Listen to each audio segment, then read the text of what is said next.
2 weeks ago, I raced the US Trail Running Championships. Last week, I raced a road mile. But this week, I'm on the track in both the steeple and the 10K to start working towards qualifying to the US Track and Field Championships.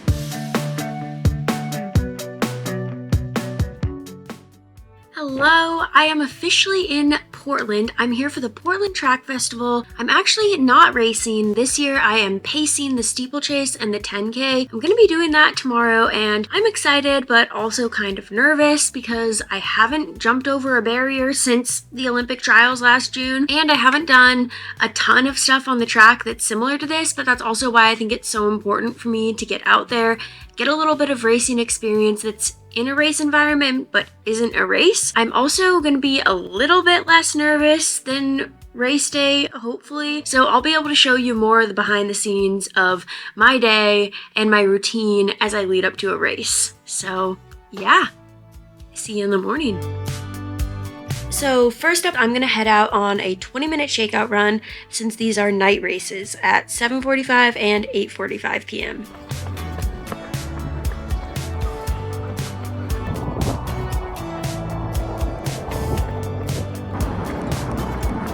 Shakeout is done, did some stretches as well. Now I'm just gonna take a shower and then go grab some brunch. My hotel doesn't have a microwave, so I'm also mixing up my pre-race oatmeal now just so that it can sit and soak up the water nicely. So this is just 2 packets of maple brown sugar instant oatmeal and then some powdered peanut butter. Basically just simple carbs and a little bit of protein that I know sits well with me, and I'll eat that like 3.5 to 4 hours before my race.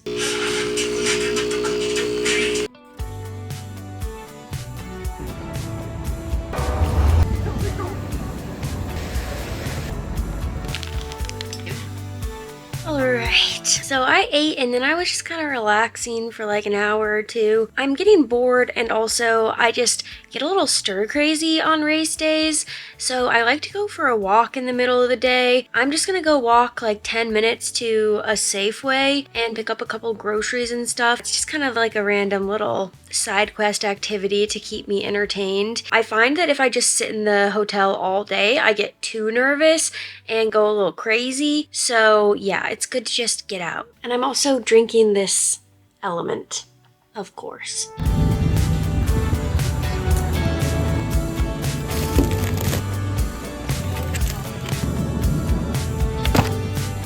The next normal part of my race day routine is that I'll have a call with David. This doesn't always happen at the same time, but just fits into the day sometime during my nothing. So I'm about to call David and just kind of talk about the race and plans. I'm excited. I feel like training has been pretty good and like I'm starting to feel like I'm actually in running shape again versus just Zwift shape. Yeah, the workout that you had this week on the dirt track was absolutely bonkers insane.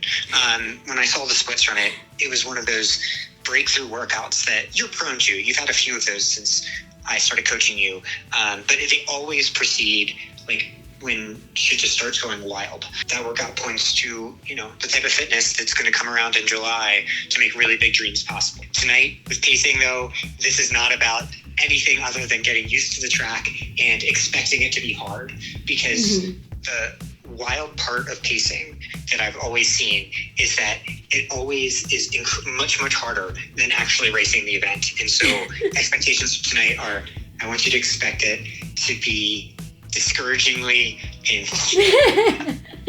Okay.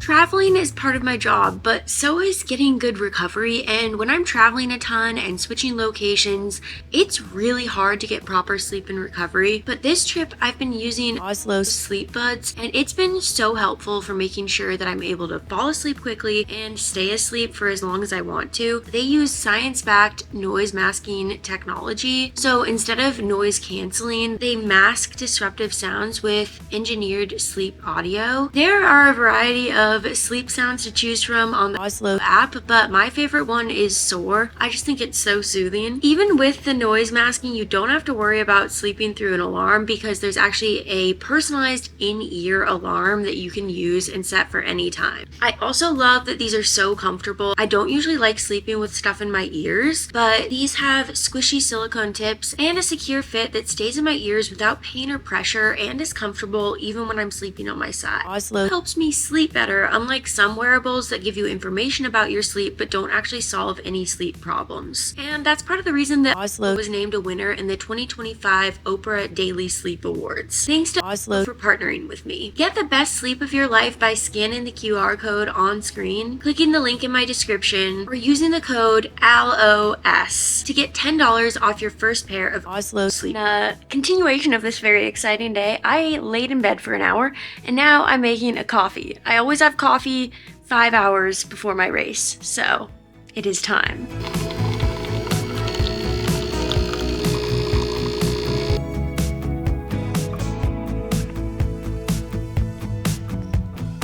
I definitely don't need to do this now, but I'm packing up all my stuff for the race tonight, so I'm just gonna make sure I've got my alpha flies for pacing the 10K, my spikes for the steeple, clothes to change into, gels for in between. So I'm just packing everything now so that I have it done and I don't have to worry.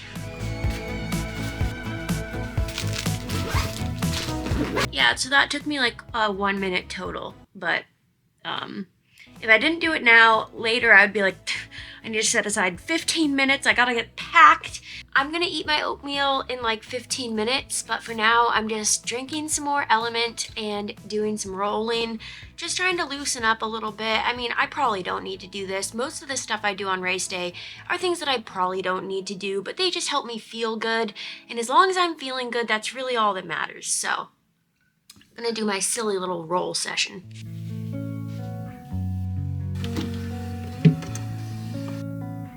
The thickness. All right, officially time for the last meal.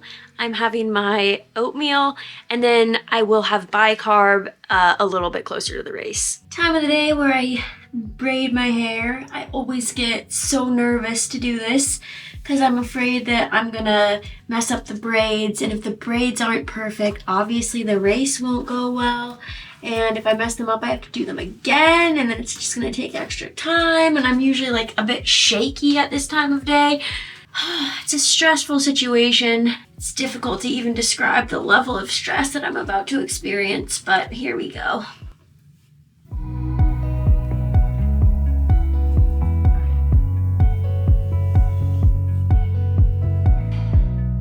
They're not perfect, but they'll have to do. The race kit is on. The jitters, they have set in. I know it seems weird that I'd get this nervous to pace, but I just, you know.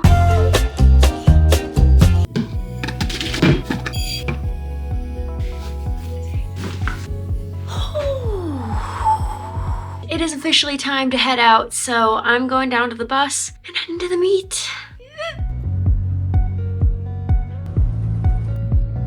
Made it to the meet. I got my bib is pinned on, and now I am sitting just on the floor inside Lewis and Clark. I'm gonna warm up in about 30 minutes.